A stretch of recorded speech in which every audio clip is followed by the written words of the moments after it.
Hey there, welcome to Takeaway with Sam Oches, a podcast from Nation's Restaurant News. I am Sam Oches, editor-in-chief here at NRN, and this is the show where I give you an all-access pass to the restaurant industry's most influential decision makers. This week, I'm talking with Heather Golden-Ray and Jenny Engel, the sisters and chefs behind the brand new plant-based fast casual Hey Sunshine Kitchen. Heather and Jenny have run the vegan cooking school Spork Foods out of Los Angeles since 2007. And with that and 2 cookbooks, they've become really renowned vegan chefs. But Hey Sunshine Kitchen is their first restaurant, and it just opened last week. Heather and Jenny joined the podcast to talk about what it's like to be first-time restaurateurs in 2023 and how they're transitioning their business running a cooking school and writing cookbooks into a brand that they hope to scale into multiple locations. In this conversation, you will learn more about why your menu isn't the only path to achieving your broader brand mission, why every challenge you face is an opportunity for growth, and why your energy sets the tone for the rest of your team. Jumping now into my interview with Hey Sunshine Kitchen co-founders Heather Golden-Ray and Jenny Engel. And just as a reference point, Jenny is the first one to speak in this interview. Also, don't forget to stick around after the interview as I will share my 6 takeaways from this discussion, actionable insights that you can take with you on the go. Restaurant leaders need 2 things to grow their businesses. They need connections to better inform their decision-making, and they need a break. Running a restaurant company is hard work. Nation's Restaurant News is offering both this fall at our Create Experience. Held October 1st through 3rd in beautiful Palm Springs, California, the Create Experience promises to be an unforgettable 3 days for growth-minded restaurateurs. Better yet, it's totally free for restaurant leaders. Join us in Palm Springs to be a part of this one-of-a-kind experience. Visit create.nrn.com/Palm Springs to learn more and to register. That's create.nrn.com/Palm Springs. Okay, I'm here with Jenny and Heather of Hey Sunshine Kitchen, a brand spanking new restaurant out in Southern California. Guys, did you just open this restaurant like last week or this week or something like that? We just had our grand opening on last Saturday. So yes, it is very new. Okay, well, I told you before we started recording, but just to reiterate for the audience, this is the newest restaurant and earliest restaurateurs that I think have ever been on this show, but is of course not to say you guys don't have the experience in the food service world. So I want to get into that. Let's just start with you two are longtime vegan chefs. You have a cooking school, you have cookbooks, now you're getting into restaurants. Take me back to the early days of your origin story, if you will. How did you guys get into the food business? Why is vegan cooking? How did that all become a part of your life? So the origins started way back. When we were about 5-6 years old, we asked our parents if we could get into some cooking classes. So at that time, we walked down the street 2 blocks away and we started taking these lovely cooking classes. Obviously, at the time, we weren't vegan, but we loved being with our mom in the kitchen. She always had us on the counter with her while she was cooking, and we were really into Shabbat dinners and having a lot of people at the table. So we were very excited and energized by cooking from a super young age. And then walk me to the point at which this becomes a business. Was it Yes. always cooking then from that point on? Yeah, so basically, I thought I wanted to be a lawyer. So I went to study the LSAT, apply to law school, and was cooking and having massive dinner parties to like take away the stress. And Heather was like, sis, you have to just make cooking like your thing, you know? So we always wanted a sister business, and we actually, in secret, always wanted an excuse to have lunch together every day. So that was kind of how the food world came to pass, when you kind of put all the pieces together through our lives and what we'd been passionate about. And you see from a very young age, we had this pattern of loving, food. And we went vegan 23 years ago. At that time, Oh, wow. there were not amazing products on the market that tasted delicious, as many of them, right? So it was kind of like a tofu game back then. So we realized we had to invent recipes that were equally as delicious as their non-vegan counterparts. And in doing so, we realized that we actually really wanted to educate people about how to do that in their own homes to make this a sustainable way of living and a delicious and exciting way of living so that people would continue on this path. So that was kind of how we got into doing our cooking classes and translated, just our love of vegan cooking into a business together. So we started operating our cooking school called Spork Foods in 2007. We both kind of had other jobs and we were doing it on the weekends. And then the minute we sort of just got the word out, our classes just started filling up. And we obviously knew that if we wanted to be a successful business, we could not just have vegans come in the door because back then there were hardly any of us. So we had to make food that was accessible to all and that was loved by all. And that was really where we built up this just sort of like foundation of recipes that had to make everyone happy. And it was a really good challenge for us because it was imperative for us to be able to make our business grow. So we had our cooking school since 2007. We ended up getting really excited about R&D and innovation. So we did innovate a number of food products that we ended up selling to a company called Follow Your Heart. We had a couple of products in there that were on store shelves across the country. So we also started writing cookbooks and getting into that. So we've sort of had this experience with vegan cooking on all levels. We were also sent to train chefs all over the world at resorts, universities, hotels, hospitals, corporations. And, it was funny being two women coming in with our pink chef coats on with this very excited, personality about vegan food and just sort of from our perspective, from this female perspective, coming into this, male-driven industry. It's been fun. And it's been just sort of an exciting time, definitely watching the vegan scene take off and become more mainstream has been something we've been waiting for a long time. I want to talk about that because, Jenny, you mentioned 20 years ago, it was all tofu. Vegan was kind of a dirty word, right? I mean, vegan, when you said that word, it was like, ugh. And now, fast forward, of course, that's not the case. And of course, you have the plant-based movement in general is taking off and is very mainstream.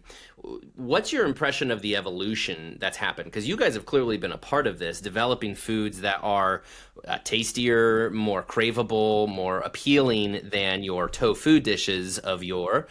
So what's that evolution looked like? How have you guys really tried to push the envelope on R&D and make some foods that are craveable for the mass audiences? Yeah, it's so interesting because I feel like the evolution, it's been very scientifically driven with companies like Beyond emulating the texture and flavor of meat using these pure proteins, pea protein. That's been fascinating to see. And so what we've seen is kind of a shift that's so interesting to us because before it was like, you had a lot of Buddhist-driven companies that were based in Asia that had already been mocking meat. So they kind of came to the States, and that was more of something that people were used to, or using seitan and tempeh, which are these proteins that were invented by vegetarian cultures a few thousand years ago. So that was kind of how it started. And so that was also, people kind of saw vegan cuisine as flavorless because it stemmed from the macrobiotic movement where spices, it was like more of a healing diet. So there wasn't as much flavor inherently in that cuisine. So kind of that unfortunately sparked people into thinking this whole type of cuisine was bland and not flavorful. So we've just seen that shift in such a positive way. And one of our goals was just throughout the evolution of our school was helping people understand this can be just as flavorful, just as texturally appealing, just as exciting and vibrant as any other type of food. So that's been really cool to see as well. And now with the plant-based word being like a wonderful word that people are embracing, we love seeing that people are looking for veggie forward dishes. They're looking for more color on their plate coming from a wide variety of vegetables. And we see it as not just focusing on those meat analogs, but now branching into wanting an array of fruits and vegetables that are colorful and provide you with a bunch of different nutrients. So we love seeing this evolution. So it's very exciting. We feel like it's just in the last 3 years has blown up so much. And you see it with the Natural Products Expo, which is the big trade show that we started with Nasoya back in maybe 15 years ago at their booth, and seen the show just expand. I mean, you guys have been doing an incredible work in that regard. So that's kind of what we've noticed. And we feel like the pattern is just going to ebb and flow and become more focused on pure and clean eating as it goes along. Because even if people like the meat analogs and they want that satisfying texture, they're looking for cleaner ingredients as you go forward. So. Sure. Yeah. Well, and you guys are in kind of the epicenter of plant-based there in Southern California. There's a lot of innovation and R&D going on there. A lot of restaurant concepts coming up doing plant-based. So, of course, I'm leading up to you guys decided to open a restaurant. I imagine you must have been inspired by everything going on around you. But what was it for you where you decided, let's do this. Let's open a restaurant. Why was that the next evolution for you guys in your business and bringing vegan to the masses? So the answer might be a little surprising. Back in 2007, when we opened our cooking school, our main goal was to empower people to take their health into their own hands. So we needed to give them the tools, which meant we needed to teach them how to do it. And so at the time, a restaurant was not an option for us because we had so much work to do to bring people up to speed on them making themselves healthy, helping the planet, helping animals, etc. And, Jenny and I we've been meditators. We're big into quieting the mind and letting the intuition speak. We're big into tapping into the greater good. And so, we would go on these retreats together every single year. We go to Big Sur for a weekend. We turn off our phones and we do these workbooks and we really go deep into ourselves. What do we want our next month to look like? Our next 6 months, our year, our 5 year, our 10 year? What do we want our days to look like? Well, we want to be together every single day of our lives. That's number one.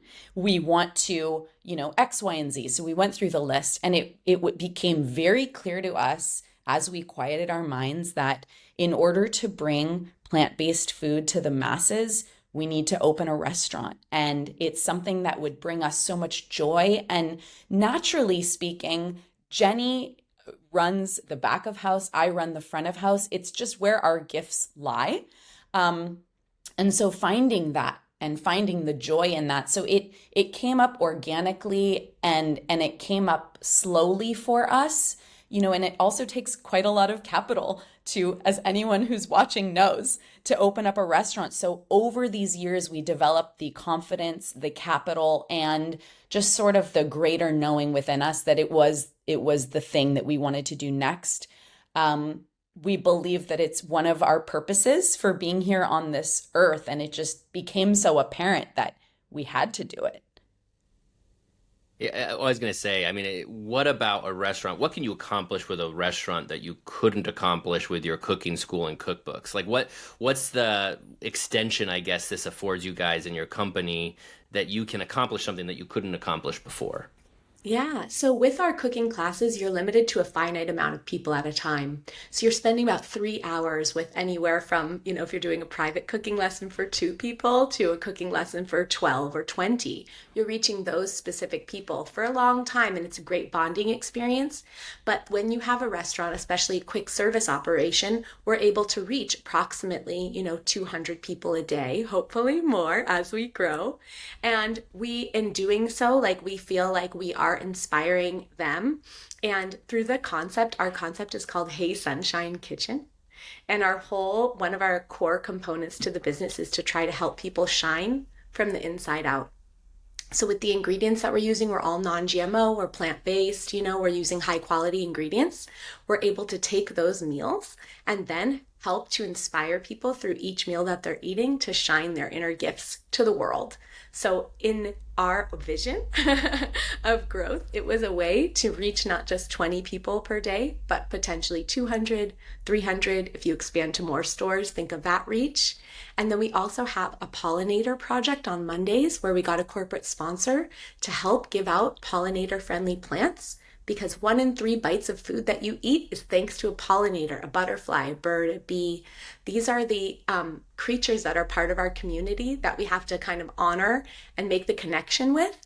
So with this concept and having a restaurant, we're able to give out these pollinator-friendly plants, have people put milkweed, for example, to attract monarch butterflies to their porch. And the more plants that these animals have to, help them thrive, the better it is for our entire food population as a community in this nation. So at this time we have a corporate sponsor, a quarterly corporate sponsor. And, in connecting with people, we also have this little garden out front. It's just two little, a couple plants, in these little planter boxes, but you'll see there's butterflies flying around. You're sitting there eating at our restaurant. There's butterflies flying. There's chrysalis forming. There's caterpillars. You see these monarch butterflies. And we brought them to like a little bit of a concrete jungle, to be honest. And seeing these creatures fly and you're eating this food, and it's this wonderful experience that we're trying to provide. So we're trying to educate about food, etc. But we're also bringing in this pollinator program that we feel is really important, and we haven't seen it done with another restaurant before. Eventually, right now we're giving away our pollinator plants on Mondays. Jenny and our vision is that a corporate sponsor will say, I want to do Tuesday, Wednesday, Thursday, Friday, Saturday. And as we grow, if we're lucky enough, knock on wood, to have multiple locations across the country, we'll have a botanist on staff. And they'll be able to say, in Alabama, you put this plant. In New York, you put this plant. In Florida, you put this plant. So we have a big vision for how we're going to help not just humans, but also our community, our larger community, our insects, etc. And providing just like really delicious plant-based food to people on a bigger scale is a dream of ours. So whenever anyone's taking a bite, I feel like I'm a grandma, like watching someone eat my food. Like, I'm like, do you like it? Like watching over them, making sure they enjoy. Like, our whole goal is to like just have people enjoy. So it's just, I guess the restaurant business, you've interviewed so many restaurateurs. There's something inside of you. You just have it. You have it and it's in there. And if you're listening, you do it, as crazy as it is. Well, to that point, it's everybody thinks they can run a restaurant, but it's not easy, right? As you guys are now discovering, that it's the restaurant industry is really hard, and there's a reason why there's a high failure rate. The numbers are all over the place, but it's something like 60% in their first year. This is not to scare you, because I trust you guys will do just fine. But we heard the statistics, yeah. You've heard the statistics. I'm sure you guys did not get into this lightly. But how did you prepare yourself when you guys decided we want to open a restaurant? What was the process from making that decision to opening? How did you prepare yourself and set yourself up for success so that this was not an investment that you made lightly? We've been working on ourselves personally for many years, getting rid of any fear. Fear doesn't serve me. It doesn't serve my sister. And so we've made efforts throughout these years to dismiss fear and focus on trusting ourselves, trusting our intuition, trusting each other. A big part of opening a restaurant is having a partner you really trust, right? It's beautiful that we have each other and we're sisters. Not everyone has that, but you can find that family bond even without family. You can find that in a partner. So that was one thing we had to get rid of in our personal lives in general, fear. We threw it in the garbage, and we don't let it impact us. So, we looked for spaces. Opening up a fast casual spot, you have to have great parking, right? It's hard to find. So we looked for spaces for years and years, and we didn't sign many leases. And then there was a crazy pandemic, which we were so close to signing so many things. We just sort of trust that it's the right time, and it just so happened to be the right time. Opening a location, getting through the permitting phase is an unbelievable experience. You always hear about it, but it's more than that. And so what we decided early on is if we're going to do this restaurant thing, we need to look at every challenge as an opportunity for growth. Every single challenge that comes across us, because we want to sleep at night, we want to lead balanced lives, and we want to be healthy people. We're not going to just let ourselves go. We need to just really maintain. And so having that perspective, especially through the permitting process, was a real gift. And I think also tenacity. I know everyone here who's thinking about opening a restaurant or has opened a restaurant, the gift of tenacity, but with a pleasant attitude and an attitude of helpfulness. I can't tell you how many times I showed up at City Hall when I didn't get emails responded to over and over and over. I'm like, it's me again. So how's it coming? Is there anything I can do to help you? This is the way you get a restaurant open, right? From our perspective. In building and safety, they called her the excited girl. And they were like, oh, the excited girl is here again. Give her the permits. Get her out of our hair already. That's a compliment, I'm pretty sure. I don't know. We're open, so it worked. And for the challenges that have been presenting themselves day to day, you hire staff, they don't work out, you make certain recipes, refining and going over those things. There definitely are moments where you feel like you're repeating yourself and it's Groundhog's Day and you're just constantly repeating the same messages over and over to try to get the other people who are on your team to share the vision and share the understanding. So yeah, there's definitely those challenges on a daily basis. And we just, whenever it feels overwhelming, we do try to just take a breath and know that we have a vision in mind and are trying to accomplish those goals. Well, I gotta say, I mean, the patience is remarkable, to go years and years looking for a restaurant space and to pass over a lot of spaces. A lot of people couldn't say the same because I think people, when they have a dream of getting in the restaurant industry, it's tempting to just take the first thing available or, just be eager to get into it. And to your point, I mean, real estate's kind of everything. Even in this day and age of off-premises service and delivery and all of that, you still have to have a really good location for the sake of just getting awareness for your first restaurant. So kudos to you for the patience. But I'm sure, too, you guys had an established brand. You guys had an established school, established cookbooks. It would also be easy to, have a lot of people kind of surrounding themselves around you, trying to lure you in one way or another because they see potential in you and you've got to close them out. So tell me about the process of building the team. Jenny, you mentioned that, just kind of having the right people in place. How did you build the infrastructure ahead of time in building Hey Sunshine Kitchen and preparing it for, success? What was the people part of this and how did you go about doing that? Yeah, so we've been very fortunate to have a lot of friends that are in the industry that we trust also. So taking their advice to heart and really understanding that, so much of their advice was location is everything. Don't rush it. Your staff is so important. Find the right people for your team. So we interviewed just way too many people to get the right fits for our team. So we've been just for the people that we really trust who have established businesses, we're just really listening to them and taking it all in. The other piece of it is before we, as we interview someone, the question we ask ourselves that's not on a piece of paper, but it is, do they shine, right? This is they're going to be representing me and my sister, our brand, our love for, our passion for the world and people. So we ask ourselves, do they shine? If the answer is no, they're not going to be hired, And if the answer is yes, we'll continue on with the interview and we'll see how it goes. But that's one of the ways that we staffed up. So even with the look and feel, the branding and all of those aspects that come before you even open your doors, the menu development, we just kind of looked around at what we thought there was a lack of in the community and went from there. As far as the dishes that we have on the menu, we wanted to have something appeal to everyone from a staunch meat eater. We're literally next door to a place that carves meat. We know that we're not in like a solely vegan bubble.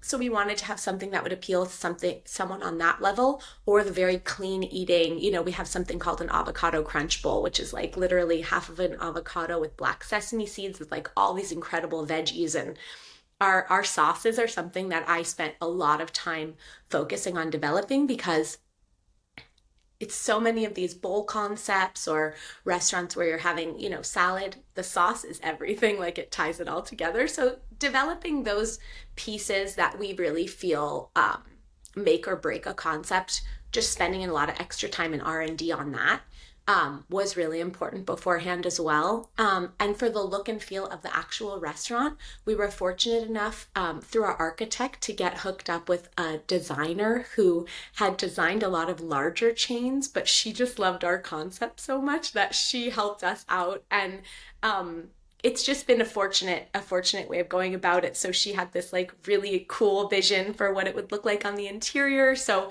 we connected with her, and that all came to pass. We didn't know how it was going to come together in reality. We'd seen mock-ups, but you never know. You throw it all against a wall and see what sticks, right? The big risk all around opening a restaurant, but it's great when it pays off. Tell me about Hey Sunshine Kitchen as a brand. The name, where did that come from, and then how do you build a brand around that? Yeah. So Hey Sunshine, the name Hey Sunshine came to me in another restaurant. It's crazy. We were having this, we were actually on a business trip at a trade show, and we were always conceptualizing about the brand. And I was like, I had this intuition, like, I think the name is like gonna reveal itself to me. For some reason, I was just kind of feeling that. And then I looked over at a picture on the wall, and it was like a little hand-drawn note, and it was like a woman's handwriting that said, "Hey Sunshine, hope to see you soon," or something on the wall. And I was like, "Hey Sunshine, like that'd be so cool as a name." So then Heather was like, "Yeah, that's awesome. Let's try for it." And we did not think we were going to get the trademark. We didn't know how that was going to play out, and we did, and it just aligned. I know, I'm just so shocked. So then we really spent some time again going inward, thinking about what Hey Sunshine means. And so our 3 core values are shine, which is what we discussed earlier, trying to help people shine from the inside out with the cuisine. We also have the concept of drive, because we didn't want this to be like the plant-based concepts of yore that were a little bit on the hippier, granola side. We wanted that drive. That is a big differentiator for us. And then compassion, because you can have compassion throughout your whole brand. And so these are our 3 core principles that we want to make sure that our staff is aware of. We actually have pins that they wear every day that they get to choose one of the 3 core values, that they keep them in mind every day, so that they can be, okay, I feel really driven today. I'm going to wear my drive pin. I feel like I want to express more compassion. I'm going to put that pin on, or my shine pin, because I'm ready to go. I'm ready to shine today.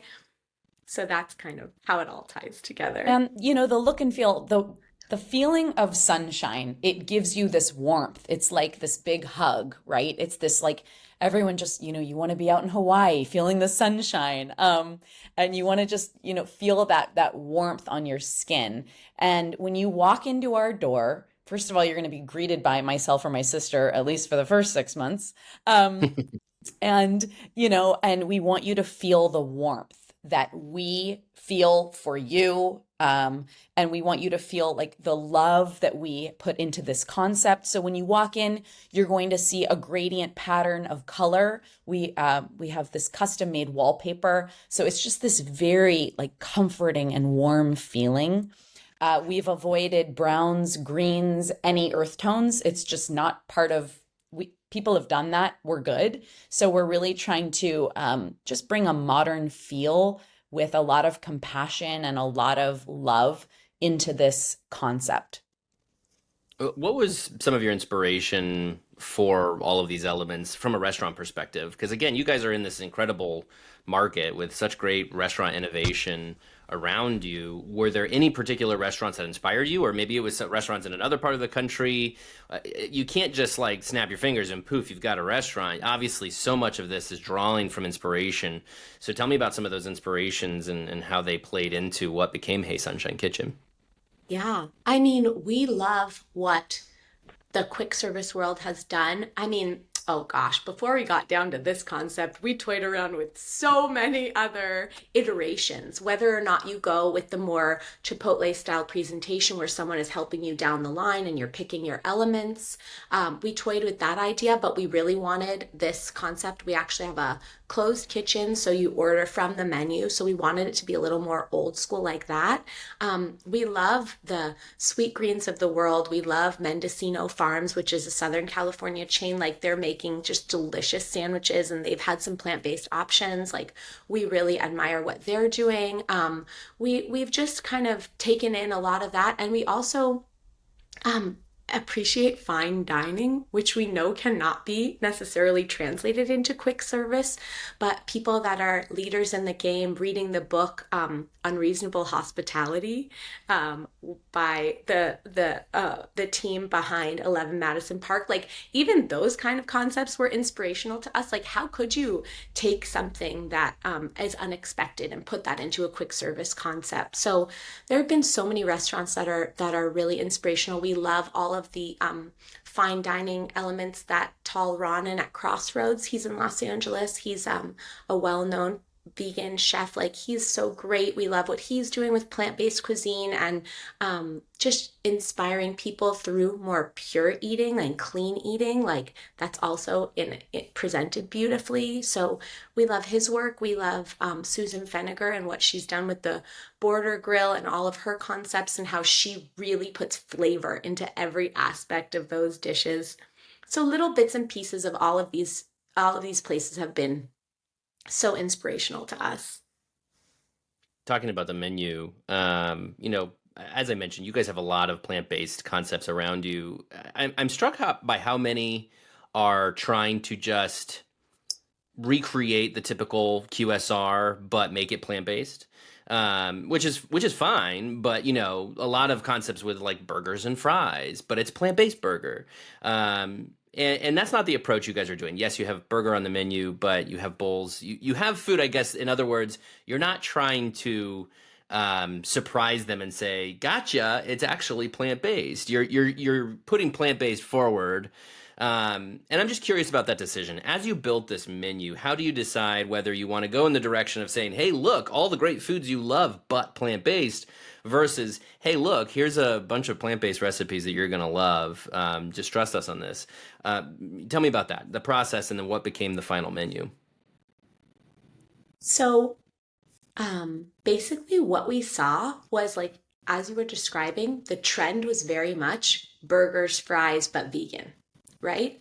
And that serves its place and that's cool. And we love that that's existing, but there is so much more to it. So how we see this, like we were talking about before, there's an evolution. We see that some people are ready to just go one for one vegan burger for a meat burger, and that's kind of the level that they're at and they're ready for that. And so we wanted that on the menu to get them comfortable. And then throughout time, we wanted them to be able to trust us through our cuisine being really good so that they'll try our house-made chickpea patty, for example, which is really clean. It's chickpea flour that we bake into this patty with carrots and onions inside, and it's like really satisfying, but high in protein. So we wanted it to be kind of this progression. No matter where you are on your level of plant-based comfort, you can go for the crispy chicken sandwich, which is like really popular on our menu because we source like the best vegan chicken that we could find out there that's non-GMO, or you can go for our chickpea patty that we make in-house. Then we actually make it into its own sandwich, which is like got an aioli in it, our house pickled onions, and it's so good and has like these Mediterranean flavors. So with the menu, we were just kind of understanding like, okay, when people walk in the door, they're going to be on all different kind of comfort levels with plant-based. We want something for everybody. So we were designing like the dishes that would specifically appeal to meat eaters, specifically appeal to people that are curious, and then the people who have been plant-based for 20 years and want something different, you know?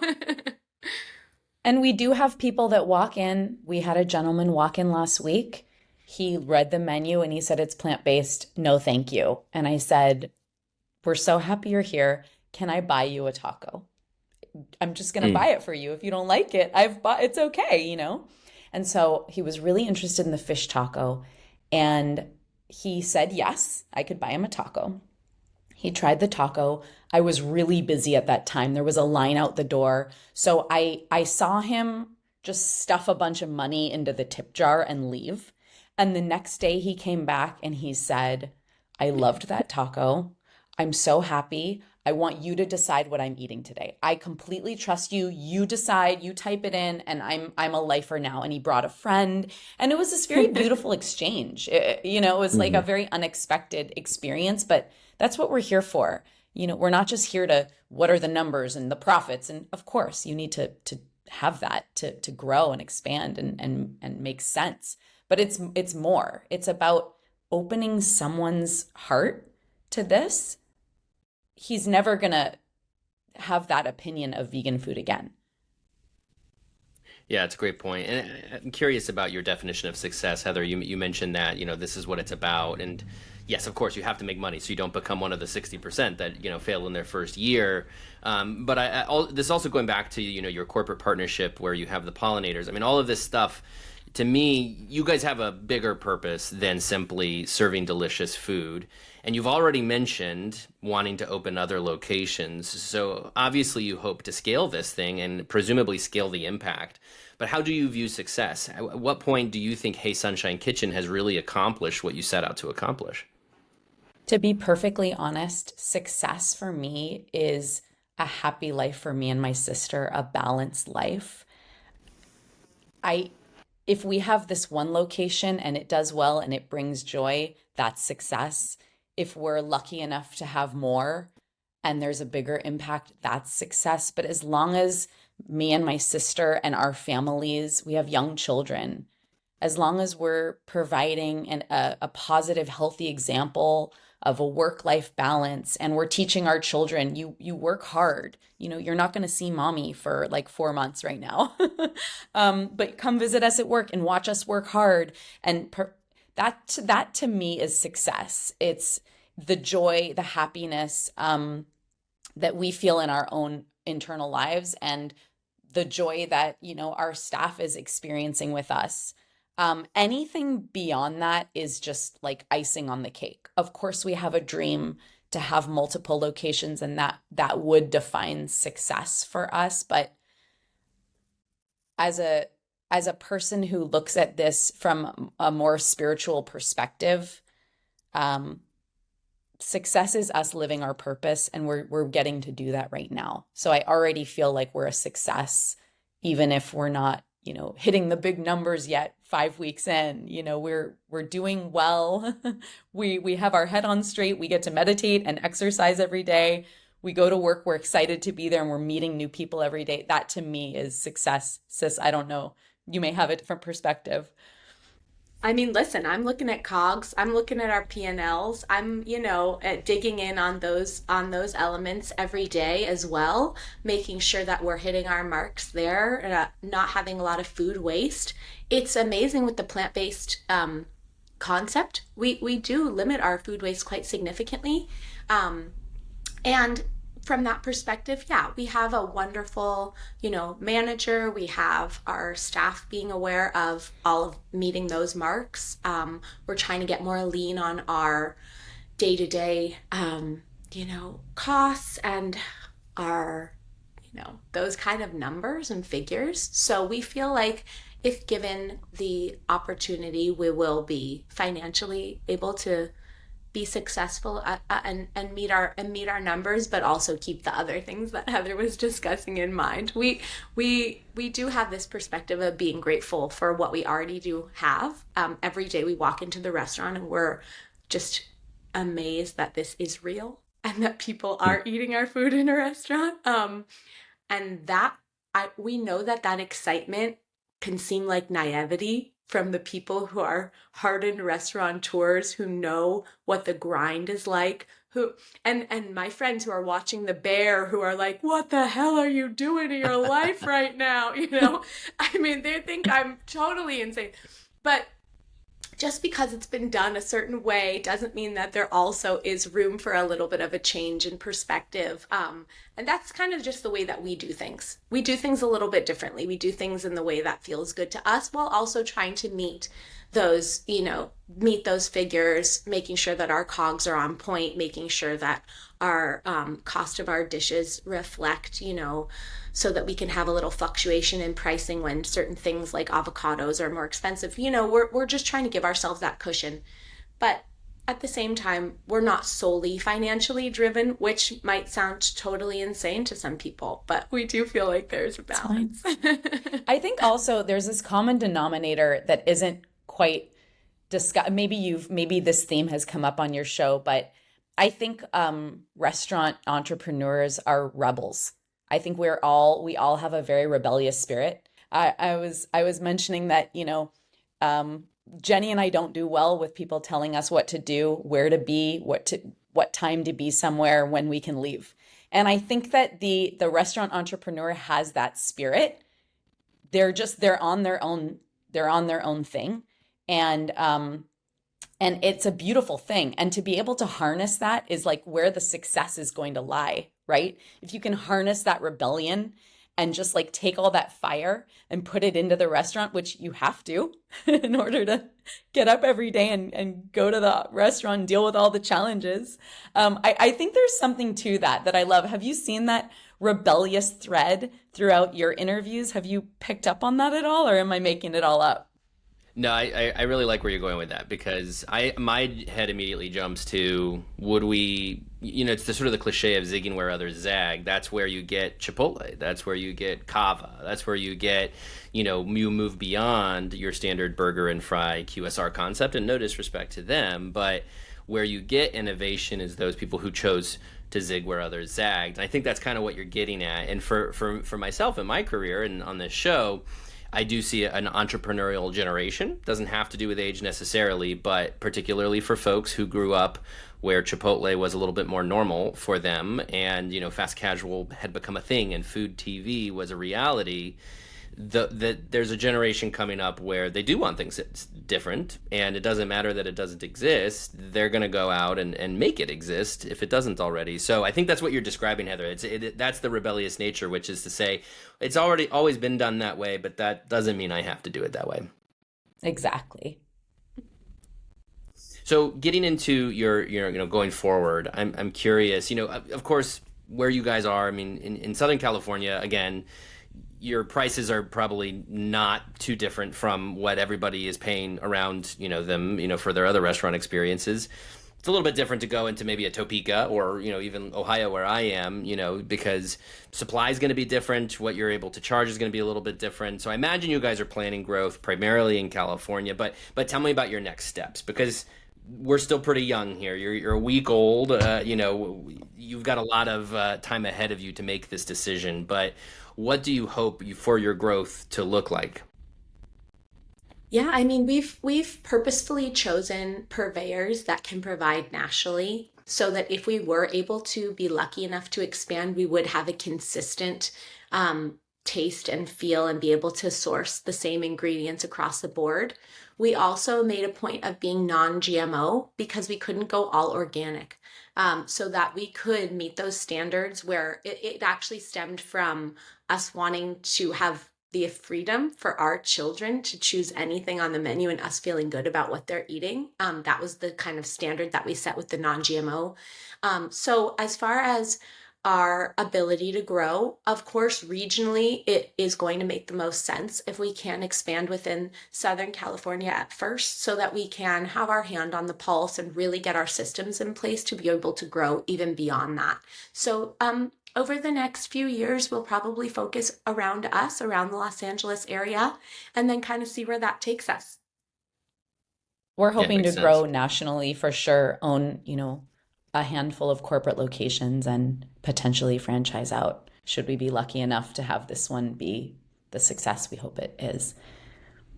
And as you grow, there are a lot of other plant-based concepts out there. What do you hope to be kind of the differentiating factor? Why do people choose Hey Sunshine Kitchen and not maybe a competitor? Maybe you don't mind if they choose a competitor, because obviously you guys are kind of about the movement of vegan and plant-based eating. So maybe it's a win no matter what if they choose vegan or plant-based for their restaurant decision. But what do you hope to be the Hey Sunshine Kitchen differentiator that ultimately can put you guys ahead of the consideration set? So we think there's room for everyone, right? We think there's room for the burger and fries and shake places, and room for us. And we think the variety is beautiful. We kind of think that people are looking at their families at night saying, do you want Italian? Do you want Chinese food? Do you want vegan? We're sort of a genre in that regard. And so that's kind of where we see that piece of it. I think the differentiator is the feeling that you get when you walk into our location. And I really hope you come to LA soon and that you can come and experience Hey Sunshine Kitchen. The feeling of, the feeling you get when you walk in, it's something you can't really put into words. It's something that we've seen expressed on our Yelp and Google My Business reviews. It's a feeling you get, and it's what we're trying to give, and people are receiving that. So as far as the food, my sister has knocked it out of the park. The food is so good. I'm so lucky she's my sister. I can't even. She's such an amazing chef. So the food is amazing, and it's really at this point the energy that people feel when they walk in, they eat our food, they connect with us on some level, and I think that's going to be the differentiator as we move ahead. And the non-GMO standards that we have are also a differentiator, because even for something, for example, like our fries, we can't actually source potato-based fries, because even though the potatoes are non-GMO, the oil that they're cooked in is usually GMO or not, and no one can tell you if it is. So we have these really killer sweet potato fries that we offer on the menu. So we're trying to find alternatives that are just as satisfying, but the non-GMO standards that we have are pretty big. And we really do feel like that connection is going to help people feel better, whether or not they're conscious of it. That will make our food feel cleaner and be cleaner in your body and give you that experience. So that's a big one for us, like having that standard set, especially in the QSR movement, and especially with the price point that we set. We are not, our bowls are $12.95, even in Los Angeles, and you are getting a hearty portion. And we are just making it so that it is more accessible and attainable. So we hope that will resonate. We use, real fruit in our lemonades, things like that. We're actually using wild blueberries in our lemonades so that people are getting like a massive boost of antioxidants. And we're momming everyone. Like, we sneak carrots and potatoes into our mac and cheese. No one can tell. Like, we're just like sneaky little moms. I don't know. You're momming everyone. I love that. I love momming as a verb. That's great. Well, Jenny, Heather, last question for you. You guys are on the other side of this thing now. You've opened your doors. Tell me what either surprises you about running a restaurant, or, that you didn't expect, some sort of hope or excitement that you've gotten. Now that you're on the other side of this, give us a little bit of a tidbit of what that feeling is like and how it might be different from what you expected when you guys decided to open a restaurant. Do you want to go first, sis, or you want me to go first? I mean, gosh, you know what I am surprised about? And I'm surprised about how much my specific energy makes or breaks a day of sales. I am telling you, if I go in there and I'm ready to go and I'm cranking, which I have to say has been most days, but there's been one or two where I haven't felt my best, and I feel like the energy is felt in the space. So I feel like that is not measurable with statistics. That is not, something that's easily calculable, but that really is a big big factor in this. And I think that that plays into me understanding how our staff is really going to affect this concept, and our training of our staff and building the culture that is going to help us grow is really all about like making sure that the people that are on our side and serving this food have a great base of energy and tools. Like we do a morning, just 1 minute meditation to try to get everyone to focus in on them before we open in our staff meeting, just getting everyone to try to align them. Like that factor, it's something that you can't put into figures, but it really factors in. I think that's been a surprise to me because I didn't realize how exactly that would integrate. Yeah, and for me, I think, we had this vision to have this restaurant and people are actually walking in the door, and I'm there at the cashier and I'm welcoming people, and I feel very emotional when someone walks in and I look them in the eye and they look at me and I thank them for supporting us. I'm surprised by like how deeply I feel. I feel so grateful that I can't believe anyone's coming in because it's so new. I don't know any of these people. We have people that have come from our classes, but I'm just surprised at, when I introduce myself and I say, this is me and my sister's new place. Thank you so much for coming in.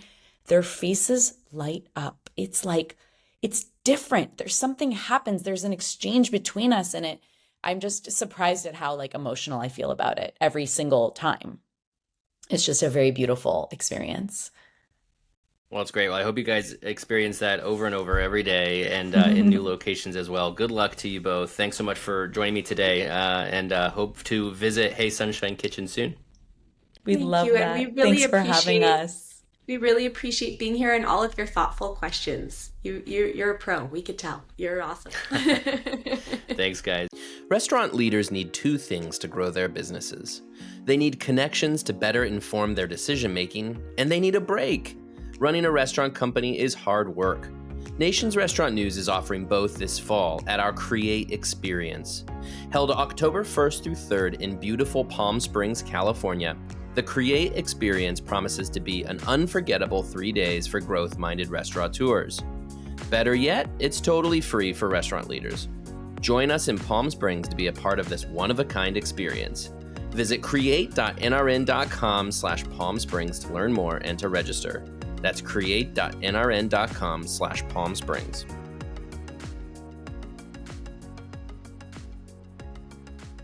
That was my interview with Hey Sunshine Kitchen co-founders Heather Golden Ray and Jenny Engel.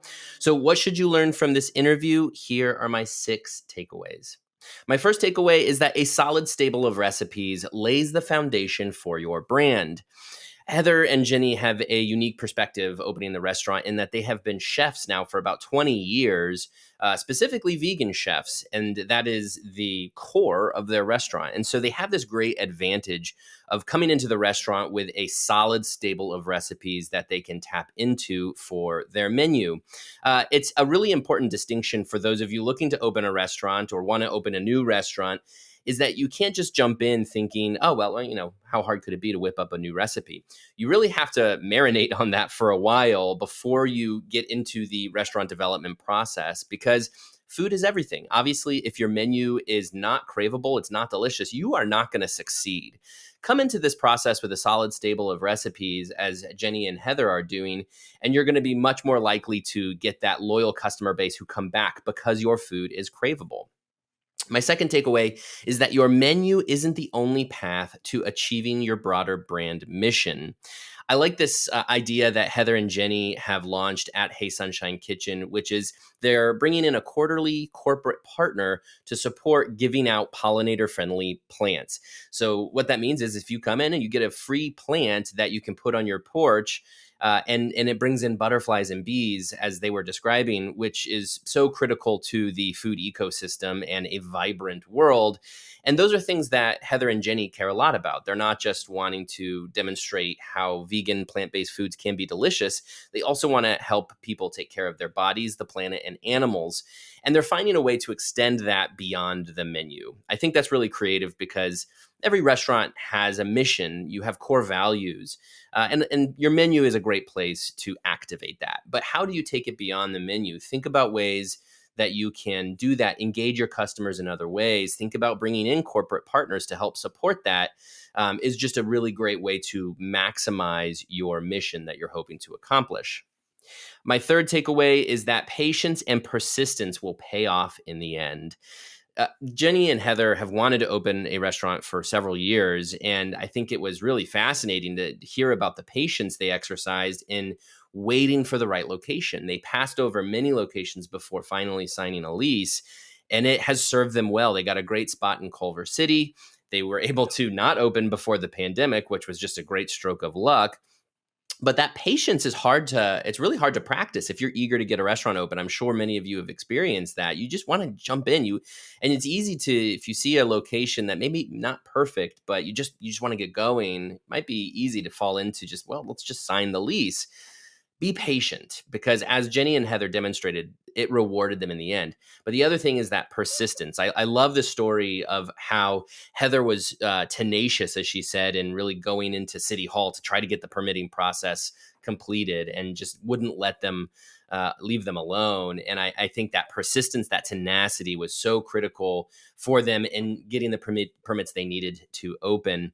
That's why, yes, be patient, but also be persistent, be tenacious, because that will help you to accomplish your goals, but really get you the real estate and the operations that I think you really need and want for your brand. Heather also did stress, by the way, that she was tenacious with a pleasant attitude and with helpfulness. So be tenacious, but don't be overbearing. Don't be annoying. My fourth takeaway is that every challenge is an opportunity for growth. That was a direct quote from Heather. I really appreciated that quote because, look, opening a restaurant is hard. It's stressful. You know this. You have to remain optimistic and you have to be confident. And like I said before, you've got to be tenacious. And if you see all the challenges that come your way as opportunities, it's going to benefit you in the end. And by the way, there will be challenges. There will be a lot of challenges. But don't see these things as things that are just happening to you. Don't see them as burdens. See these things as, again, opportunities that you can learn from and grow from and ultimately serve your brand from. Stay focused on your goal and your vision because it'll help you get through those challenges as well. My fifth takeaway is that you don't have to measure success by number of locations or size of your profit margin alone. If you want to, yes, you could open lots of locations. Yes, you can focus on your profitability and cut your costs and really try to maximize your sales. Obviously, you have to be profitable to be successful in this industry. But I appreciated that Jenny and Heather have a different definition of success for them as they start their restaurant journey now here in these few weeks. They say they want personal balance. They want to be happy and joyful. And I think that those should be goals of yours. You shouldn't sacrifice your own happiness for the sake of profitability. You need work-life balance and you need personal fulfillment to feel successful. And I think it was Heather who said something along the lines of, beyond personal joy and living out your purpose, anything beyond that is just icing on the cake. If you see that similarly, then I think you'll probably be a lot more happy and joyful in opening new locations and in any growth and success that comes your way. Because again, it's easy to fall into this trap of, I got to open more locations. I got to grow. That is not necessarily success in the restaurant industry. If you're doing it at the sacrifice of your own mental health, your own wellness, and your own happiness. Figure out what that success looks like for you, but make sure you're balancing those two things, that scaling, growth, profitability, whatever that is for you, but also your own personal fulfillment. My sixth and final takeaway is that as a restaurant leader, your energy sets the tone for the rest of your team. This was something Jenny mentioned toward the end of the interview that I think is a really important message, which she said she was surprised to learn that, her energy really dictated whether each day was seen as a success or not.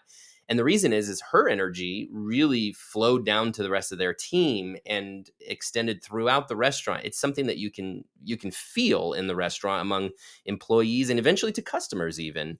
If you are energetic and you are just optimistic and hopeful and passionate, and you live that out in your restaurant when you first open and even just later on when you just are running a restaurant, again, that will pay dividends because that extends to the rest of your team and I think the customers can feel it. So just be thoughtful, be mindful of what your energy level is and whether you can extend that high energy level to your team.